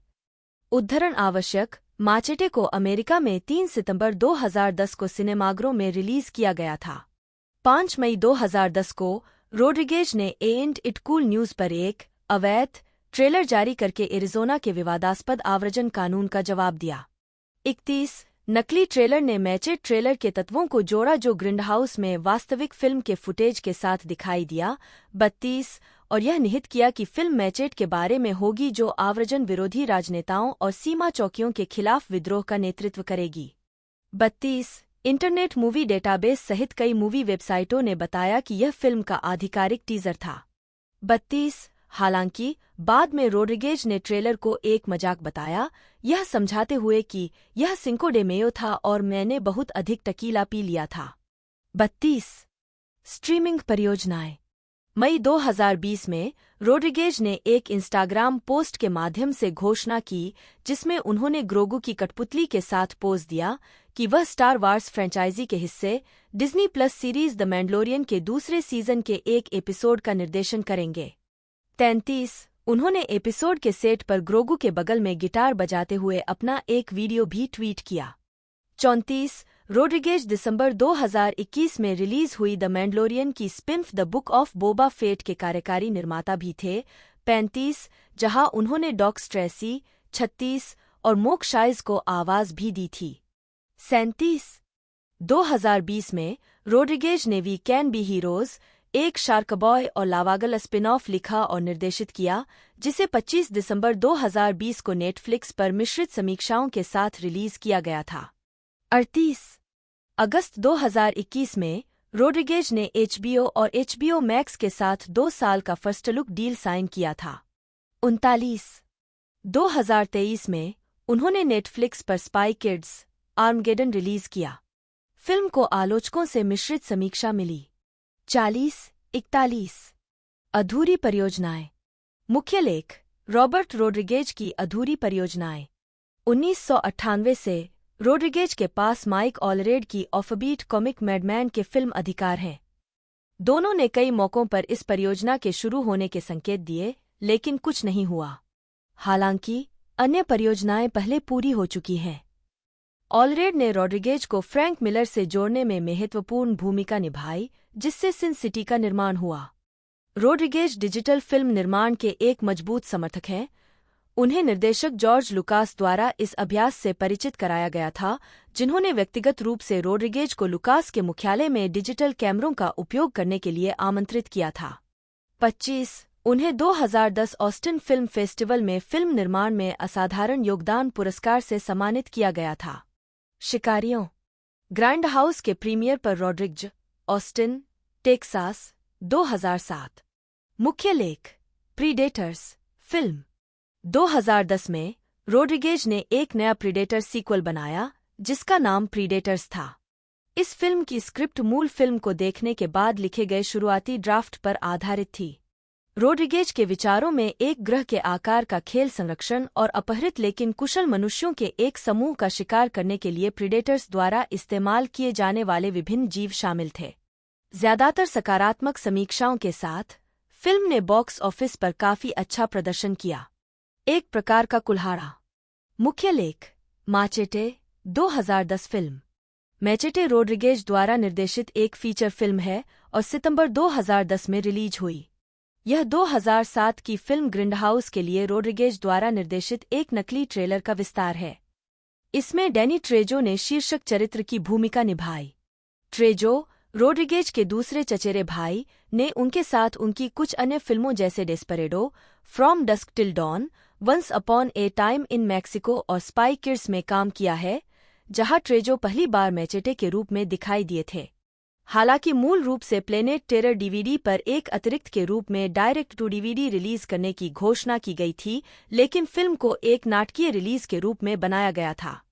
26 रोड्रिगेज के अनुसार फिल्म की उत्पत्ति डेस्परेडो से हुई है।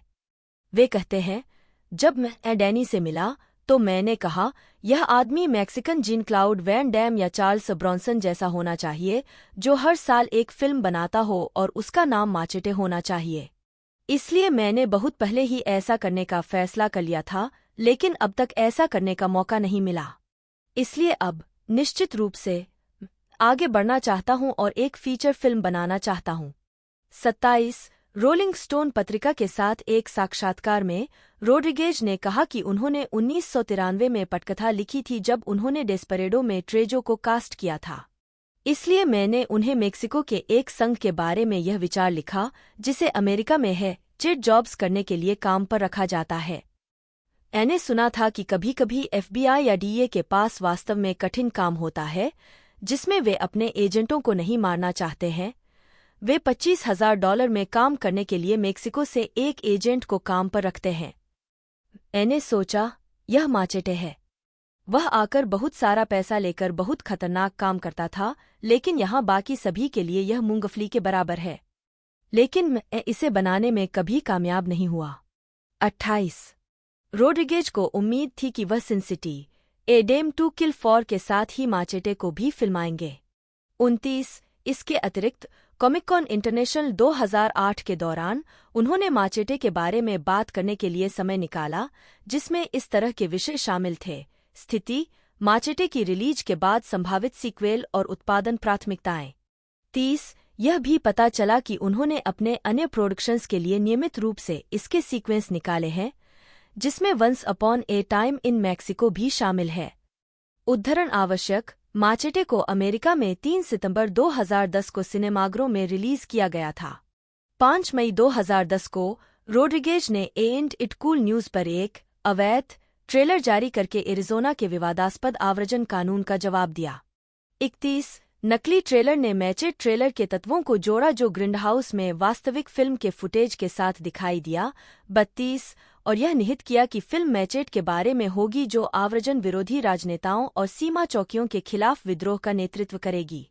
32 इंटरनेट मूवी डेटाबेस सहित कई मूवी वेबसाइटों ने बताया कि यह फिल्म का आधिकारिक टीजर था। 32 हालांकि बाद में रोड्रिगेज ने ट्रेलर को एक मजाक बताया, यह समझाते हुए कि यह सिंको डे मेयो था और मैंने बहुत अधिक टकीला पी लिया था। 32 स्ट्रीमिंग परियोजनाएं। मई 2020 में रोड्रिगेज ने एक इंस्टाग्राम पोस्ट के माध्यम से घोषणा की जिसमें उन्होंने ग्रोगू की कठपुतली के साथ पोज दिया कि वह स्टार वार्स फ्रेंचाइजी के हिस्से Disney plus series the Mandalorian के दूसरे सीजन के एक एपिसोड का निर्देशन करेंगे। 33 उन्होंने एपिसोड के सेट पर ग्रोगू के बगल में गिटार बजाते हुए अपना एक वीडियो भी ट्वीट किया। 34 रोड्रिगेज दिसंबर 2021 में रिलीज हुई द मैंडलोरियन की spin-off the book of Boba Fett के कार्यकारी निर्माता भी थे। 35 जहां उन्होंने डॉक स्ट्रेसी, 36 और मोक्शाइज को आवाज भी दी थी। 37 2020 में रोड्रिगेज ने वी कैन बी हीरोज, एक शार्कबॉय और लावागल स्पिन ऑफ लिखा और निर्देशित किया, जिसे 25 दिसंबर 2020 को नेटफ्लिक्स पर मिश्रित समीक्षाओं के साथ रिलीज किया गया था। 38 अगस्त 2021 में रोड्रिगेज ने HBO और HBO मैक्स के साथ 2 साल का फर्स्ट लुक डील साइन किया था। 39 2023 में उन्होंने नेटफ्लिक्स पर स्पाई किड्स आर्मगेडन रिलीज किया। फिल्म को आलोचकों से मिश्रित समीक्षा मिली। 41 अधूरी परियोजनाएं। मुख्य लेख: रॉबर्ट रोड्रिगेज की अधूरी परियोजनाएं। 1998 से रोड्रिगेज के पास माइक ऑलरेड की ऑफबीट कॉमिक मैडमैन के फिल्म अधिकार हैं। दोनों ने कई मौकों पर इस परियोजना के शुरू होने के संकेत दिए, लेकिन कुछ नहीं हुआ। हालांकि अन्य परियोजनाएं पहले पूरी हो चुकी हैं। ऑलरेड ने रॉड्रिगेज को फ्रैंक मिलर से जोड़ने में महत्वपूर्ण भूमिका निभाई, जिससे सिन सिटी का निर्माण हुआ। नवंबर 2015 में यह घोषणा की गई कि रॉड्रिगेज ने फिल्म 100 ईयर्स का निर्देशन किया है, जो 2115 तक रिलीज नहीं होगी। 47 मार्च 2017 में यह घोषणा की गई थी कि Rodriguez dystopian science-phi action film escape from New York के रीमेक का निर्देशन करेंगे, जिसका निर्माण मूल निर्देशक जॉन कारपेंटर करेंगे। 48 दिखावे। टिम फेरिस की पुस्तक टूल्स ऑफ टाइटन्स में रॉड्रिगेज ने एक अध्याय में सलाह दी है। व्यक्तिगत जीवन। रॉड्रिगेज ने अप्रैल 2006 में घोषणा की कि वह और उनकी पत्नी एलिजाबेथ एवेलान, जिनसे उनके 5 बच्चे हैं, शादी के 16 साल बाद अलग हो गए हैं। 49 कथित तौर पर ग्रिंडहाउस की शूटिंग के दौरान अभिनेत्री रोज मैकगोवन के साथ उनका प्रेम प्रसंग 50 था।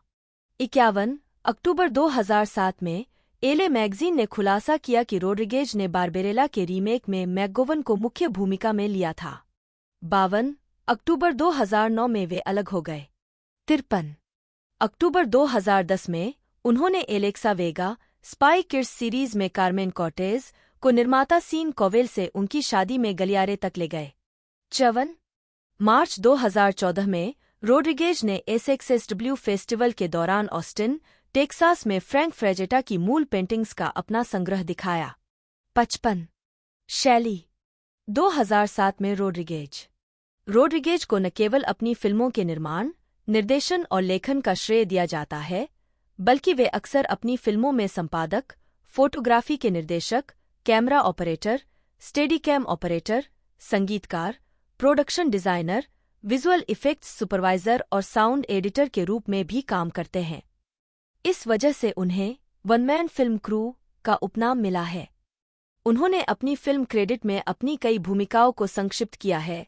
उदाहरण के लिए, Once Upon a Time in Mexico को रॉबर्ट रॉड्रिगेज द्वारा शूट, चॉप और स्कोर किया गया और सिन सिटी को रॉबर्ट रॉड्रिगेज द्वारा शूट और कट किया गया।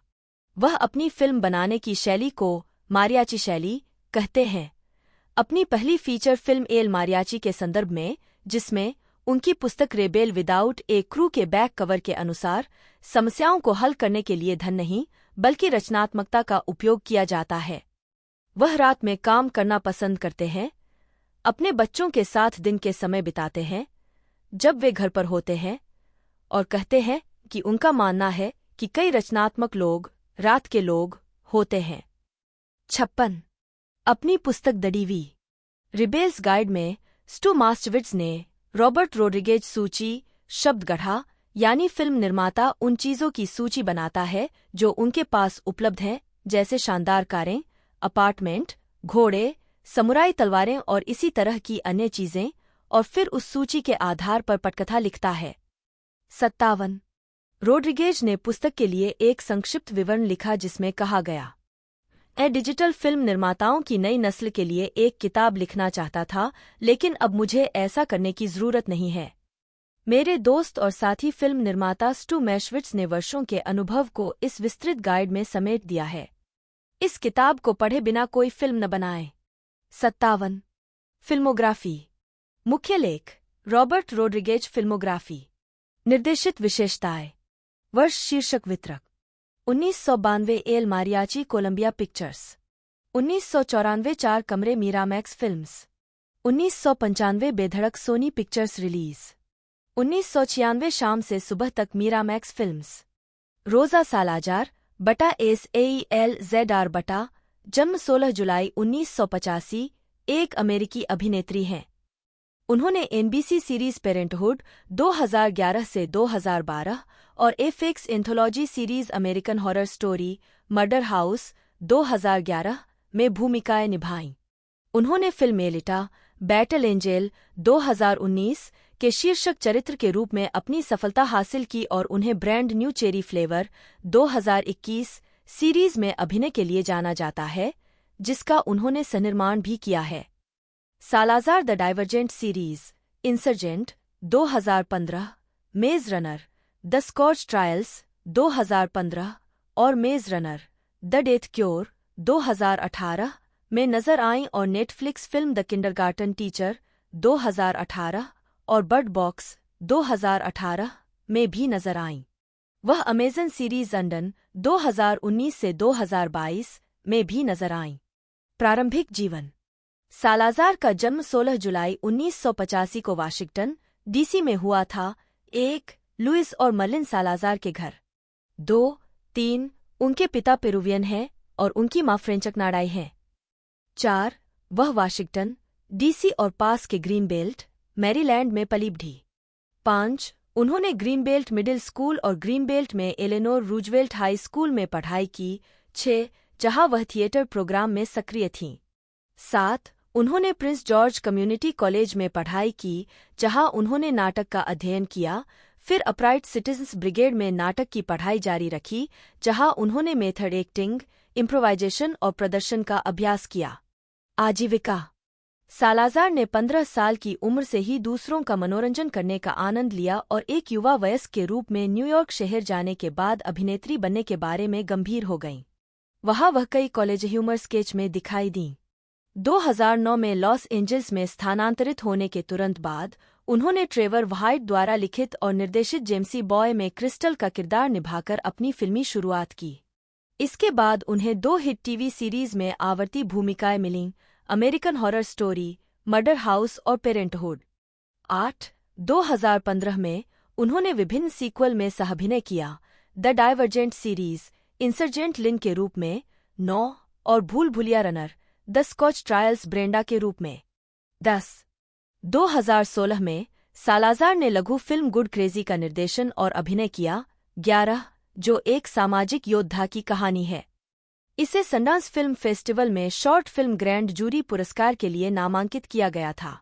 2018 में उन्होंने मेज रनर, द डेथ क्योर में ब्रेंडा के रूप में अपनी भूमिका को दोहराया। 2019 में उन्होंने रॉबर्ट रोड्रिग्ज द्वारा निर्देशित मंगा गनम के रूपांतरण फिल्म एलिटा, बैटल एंजेल के साथ अपने प्रमुख स्टूडियो लीड की शुरुआत की। 5 इसने सालाज़ार को कई पुरस्कार दिलाए, जिसमें हॉलीवुड क्रिटिक्स एसोसिएशन से सर्वश्रेष्ठ दृश्य प्रभाव या एनिमेटेड प्रदर्शन और association of Latin entertainment critics से सर्वश्रेष्ठ आवाज या मोशन कैप्चर प्रदर्शन शामिल हैं। 12 उस वर्ष यह घोषणा की गई थी कि Netflix horror drama mini series brand new cherry flavour में सालाज़ार की मुख्य भूमिका होगी। 13 इसे 13 अगस्त 2021 को रिलीज किया गया था। 14 2023 में सालाज़ार को academy of motion picture arts and sciences का सदस्य बनने के लिए आमंत्रित किया गया। 15 फिल्मोग्राफी। पतली परत। वर्ष शीर्षक भूमिका नोट संदर्भ 2012 लूपर, गंजापन चिंता लघु फिल्म। सौभाग्यशाली पुत्र एलिसा। 2013 Plan B Steph. महाकाव्य रोलर डर्बी गरला आवाज। 2014 जेम्सी बॉय क्रिस्टल। खोज में जाने वाली मंडली पोकाउंटास। 2015 द डाइवर्जेंट सीरीज, इंसर्जेंट लिन। रात के उल्लू मेडलिन नामांकित सर्वश्रेष्ठ अभिनेत्री के लिए हिल कंट्री फिल्म फेस्टिवल पुरस्कार जीता। प्रदर्शन के लिए Twin Cities Film Fest Breakthrough Achievement पुरस्कार। Maze Runner, the Scorch Trials Brenda. 2016 अच्छा पागल रोजा लघु फिल्म, निर्देशक और लेखक भी। नामांकित सनडांस फिल्म फेस्टिवल लघु फिल्म ग्रैंड जूरी पुरस्कार। 2018 में वाल्च ने उपन्यास the Nazi and the barber के फिल्म रूपांतरण में प्रमुख भूमिका निभाने के लिए सहमति व्यक्त की। उन्होंने मुख्य भूमिका सामूहिक हत्यारे मैक्स शुल्ज की भूमिका को रसदार भूमिका के रूप में वर्णित किया। 35 2019 में वाल्च ने क्राइम फिल्म जॉर्जटाउन का निर्देशन और अभिनय किया, जिसमें उन्होंने एक ऐसे व्यक्ति की भूमिका निभाई जिस पर अपनी सामाजिक स्थिति को बढ़ाने के लिए अपनी पत्नी की हत्या करने का संदेह है। फिल्म का प्रीमियर 2019 ट्रिबेका फिल्म फेस्टिवल में हुआ और 14 मई 2021 को सिनेमाघरों में रिलीज हुई। 36 2020 में वाल्च ने web series most dangerous game में अभिनय किया, जिससे उन्हें अपना पहला प्राइम टाइम एमी पुरस्कार नामांकन प्राप्त हुआ। 38 2021 में उन्होंने James Bond film No Time to Die में अर्नस्ट स्टावरो ब्लोफेल्ड की भूमिका को दोहराया। 39 उन्होंने 2023 में Amazon Prime series The Consultant में अभिनय किया। 40। वाल्च को उनके करियर के सम्मान में 17 अक्टूबर 2024 को न्यूपोर्ट बीच फिल्म फेस्टिवल में आइकॉन अवार्ड मिला। फेस्टिवल की शुरुआत वाल्च अभिनीत फिल्म ओल्ड गाय के प्रीमियर से हुई।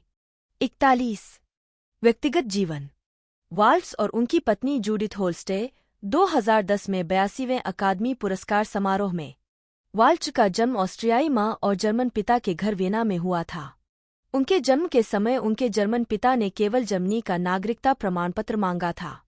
ऑस्ट्रियाई मां से पैदा होने के कारण वाल्च जन्मसिद्ध अधिकार से ऑस्ट्रियाई थे और उन्होंने औपचारिक रूप से 2010 में अपने ऑस्ट्रियाई नागरिकता प्रमाणपत्र का अनुरोध किया। इस प्रकार उनके पास ऑस्ट्रिया और जर्मनी दोनों की नागरिकता थी, लेकिन इस तथ्य पर विचार करते हैं कि उनके पास जर्मन पासपोर्ट भी एक कानूनी नागरिकता कानून की तुच्छता है। 3। यह पूछे जाने पर कि क्या वह विनीज महसूस करते हैं, उन्होंने जवाब दिया, वियना में पैदा हुआ, वियना में पला बढ़ा, वियना में स्कूल गया, वियना में स्नातक किया, वियना में अध्ययन किया, वियना में अभिनय करना शुरू किया और कुछ और विनीज लिंक होंगे। आप इसे और कितना ऑस्ट्रियाई चाहते हैं? 42। उन्होंने 2020 में प्राकृतिकरण द्वारा अमेरिकी नागरिकता प्राप्त की, यह देखते हुए कि वह प्रतिनिधित्व के बिना कोई कराधान नहीं के इस पुराने सिद्धांत में दृढ़ता से विश्वास करते थे, क्योंकि वे 2010 से लॉस एंजल्स में रह रहे थे।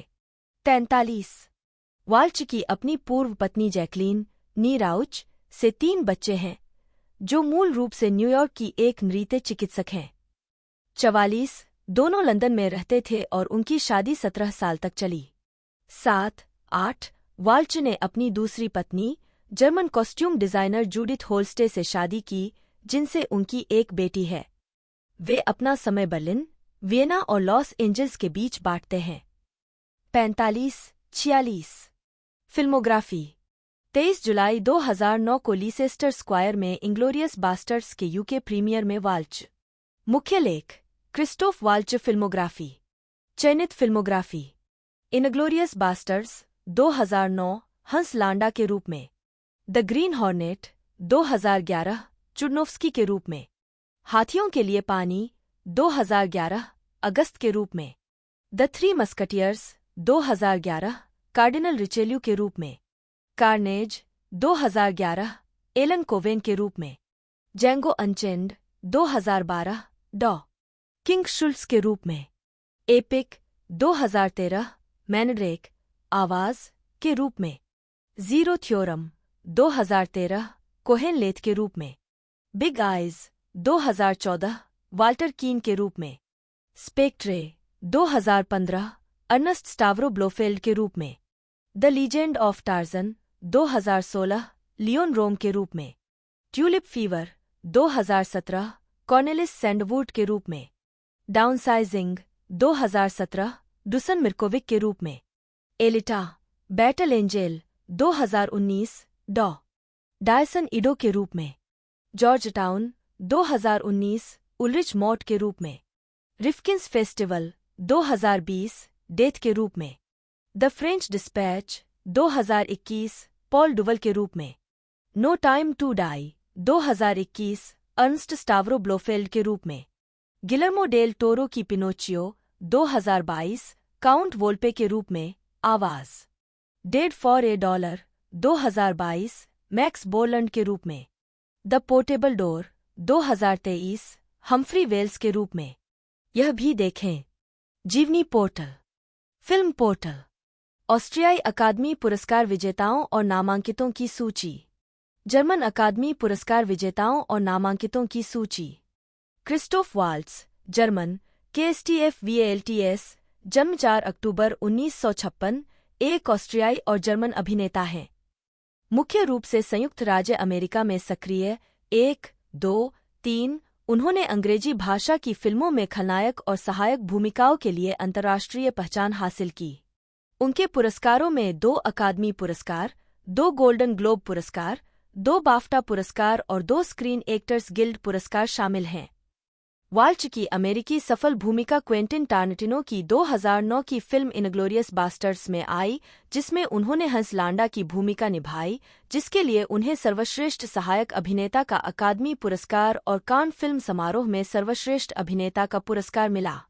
उन्होंने टारंटिनो के साथ फिर से जंगो अनचेंड 2012 में काम किया, जिसके लिए उन्होंने सर्वश्रेष्ठ सहायक अभिनेता के लिए अपना दूसरा अकादमी पुरस्कार जीता, इस बार डॉ किंग शुल्ट्ज नामक एक बाउंटी शिकारी के रूप में उनके प्रदर्शन के लिए। उन्होंने carnage 2011, the zero theorem 2013, big eyes 2014, downsizing 2017, Elita, battle angel 2019 और द फ्रेंच डिस्पैच 2021 में भी अभिनय किया है। वह जेम्स बॉन्ड फिल्मों स्पेक्ट्रे 2015 और नो टाइम टू डाई 2021 में अर्न्स्ट स्टावरो ब्लोफेल्ड के रूप में दिखाई दिए। प्रारंभिक जीवन। वाल्च का जन्म 4 अक्टूबर 1956 को वियना में हुआ था। 4 जोहान्स वाल्च एक जर्मन सेट डिजाइनर और एलिजाबेथ उर्बानिक ऑस्ट्रियाई और स्लोवेनियाई मूल की एक ऑस्ट्रियाई पोशाक डिजाइनर के बेटे। 5, 6, 7 वाल्च एक नाटकीय विरासत के परिवार से आते हैं। उनकी नानी बर्ग थिएटर और मूक फिल्म अभिनेत्री मारिया मायन थीं और उनके सौतेले दादा एमेरिच रीमर्स और उनके परदादा जॉर्ज रीमर्स दोनों मंच अभिनेता थे जो मूक फिल्मों में भी दिखाई दिए। 6, 8 वाल्च के नाना रुडोल्फ वॉन अर्बन स्लोवेनियाई मूल के मनोचिकित्सक थे। 5 ए और सिगमंड फ्रायड के छात्र थे। 11 वाल्च के पिता की मृत्यु हो गई जब वह 7 साल के थे। 12, 13 स्टीनब्रेचर की शादी पहले निर्देशक माइकल हनेके की मां से हुई थी। नतीजतन वाल्च और हनेके के सौतेले पिता एक ही थे। 14 वाल्च को युवावस्था में ओपेरा का शौक था। उन्होंने अपना पहला ओपेरा बिर्गिट निल्सन के साथ शीर्षक भूमिका में टरंडोट लगभग 10 साल की उम्र में देखा था। एक किशोर के रूप में वाल्च सप्ताह में 2 बार ओपेरा देखने जाते थे। 13 उन्हें थिएटर में कोई दिलचस्पी नहीं थी। 6 और वे ओपेरा गायक बनना चाहते थे। 11 वियना के थेरेसियम से स्नातक होने के बाद 6 वाल्च प्रसिद्ध मैक्स रेनहार्ड सेमिनार में अभिनय का अध्ययन करने गए। 15 उसी समय उन्होंने वियना के संगीत और प्रदर्शन कला विश्वविद्यालय में गायन और ओपेरा का भी अध्ययन किया, लेकिन अंततः निर्णय लिया कि उनकी आवाज ओपेरा करियर के लिए पर्याप्त अच्छी नहीं थी। 8 16 1970 के दशक के अंत में वाल्च ने कुछ समय न्यूयॉर्क शहर में बिताया, जहां उन्होंने ली स्ट्रेसबर्ग और स्टेला एडलर के साथ प्रशिक्षण लिया। आजीविका। यह भी देखें क्रिस्टोफ वाल्च द्वारा प्राप्त पुरस्कारों और नामांकनों की सूची। यूरोप लौटने पर वाल्च को स्टेज अभिनेता के रूप में काम मिला और उन्होंने शॉस्पिलहॉस ज्यूरिख में अपनी शुरुआत की। 17 उन्होंने वियना, साल्जबर्ग, कोलोन और हैम्बर्ग में भी प्रदर्शन किया। 8 11 वे 1980 से 2000 के वर्षों में एक विपुल टेलीविजन अभिनेता बन गए। 2000 में उन्होंने जर्मन टेलीविजन प्रोडक्शन वेन मैन सिच ट्राउट के साथ अपना निर्देशन करियर शुरू किया। 18 1990 में उन्होंने इयान रिचर्डसन के साथ ब्रिटिश टीवी श्रृंखला द ग्रेवी ट्रेन में डॉ हंसजोआचिम डोरफमैन की भूमिका निभाई। यह शो ब्रुसेल्स में यूरोपीय संघ के कार्यालयों में स्थापित साजिश और कुकर्मों की कहानी है। 19 2007 में वाल्च ने रॉबर्ट सेपोल्स्की के ए प्राइमेट मेमोयर के जर्मन संस्करण मीन लेबेन अल्स पावियन का ऑडियो बुक सुनाया। 20 क्वेंटिन टारंटिनो की 2009 की फिल्म इनग्लोरियस बास्टर्ड्स में वाल्च ने एसएस स्टैंडर्टनफ्यूहर हंस लांडा का किरदार निभाया, जिसे द यहूदी हंटर के रूप में भी जाना जाता है। चतुर, विनम्र, बहुभाषी लेकिन साथ ही स्वार्थी, चालाक, अडिग और हत्यारा लांडा का चरित्र ऐसा था कि टारंटिनो को डर था कि उसने ऐसा हिस्सा लिखा होगा जो निभाने लायक नहीं था। 21 वाल्च को 2009 के कान फिल्म समारोह में इस प्रदर्शन के लिए सर्वश्रेष्ठ अभिनेता का पुरस्कार मिला और आलोचकों और जनता से प्रशंसा प्राप्त हुई। 2009 में उन्होंने आलोचकों के पुरस्कार सर्किट पर कब्जा करना शुरू कर दिया। New York film critics circle, Boston society of film critics, 22 Los Angeles film critics. अगले महीने उन्होंने सर्वश्रेष्ठ सहायक अभिनेता के लिए बाफ्टा जीता। 23 और सर्वश्रेष्ठ सहायक अभिनेता के लिए अकादमी पुरस्कार जीता। 24-25 टारंटिनो ने अपनी फिल्म के लिए वाल्च के महत्व को स्वीकार करते हुए कहा, मुझे लगता है कि लांडा मेरे द्वारा लिखे गए और कभी लिखे जाने वाले सबसे अच्छे पात्रों में से एक है और क्रिस्टोफ ने इसे बखूबी निभाया। यह सच है कि अगर मुझे क्रिस्टोफ जितना अच्छा कोई नहीं मिलता तो शायद मैं इनग्लोरियस बास्टर्स नहीं बना पाता। 26 2010 में वाल्च ने द ग्रीन हॉर्नेट 2011 में गैंगस्टर बेंजामिन चुर्नोव्स्की की भूमिका निभाई। उसी वर्ष उन्होंने वाटर फॉर एलिफेंट्स और रोमन पोलांस्की की कार्नेज में अभिनय किया। उन्होंने क्वेंटिन टारंटिनो की जंगो अनचेन्ड 2012 में जर्मन बाउंटी शिकारी किंग शुल्स की भूमिका निभाई, एक भूमिका टारंटिनो ने विशेष रूप से वाल्च के लिए लिखी थी।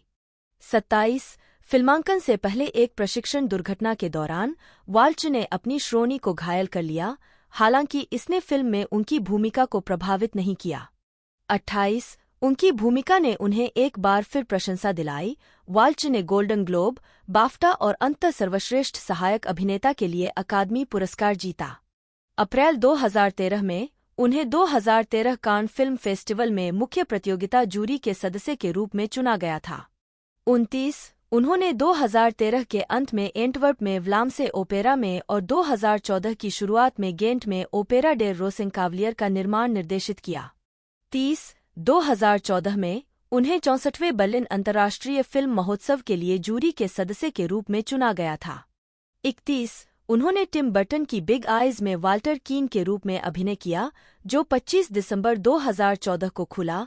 32 और जेम्स बॉन्ड फ्रेंचाइजी की 24वीं फिल्म स्पेक्ट्रे में अर्नस्ट स्टावरो ब्लोफेल्ड के रूप में दिखाई दिए। 33-34 जुलाई 2016 में उन्होंने द लीजेंड ऑफ टार्जन में मुख्य खलनायक कैप्टन लियोन रोम, एक भ्रष्ट बेल्जियम कप्तान की भूमिका निभाई। 2017 में वाल्च ट्यूलिप फीवर और डाउनसाइजिंग फिल्मों में दिखाई दिए। 2019 में वाल्च एक्शन फंतासी एलिटा, बैटल एंजेल में दिखाई दिए। उन्होंने 2017 के अंत में एंटवर्प में व्लामसे ओपेरा में और 2018 की शुरुआत में गेंट में ओपेरा फालस्टाफ का निर्माण निर्देशित किया। तो दोस्तों 31 जनवरी 2019 उसका पार्ट 1 हमें देखने को मिला था, जो कि बड़ा ही हिट रहा था। 150 से 200 मिलियन के बीच में उसका बजट था और मूवी ने कलेक्शन 400 मिलियन के प्लस कर लिया था, जिससे कि मूवी बड़ी ही सुपर डुपर हिट रही थी।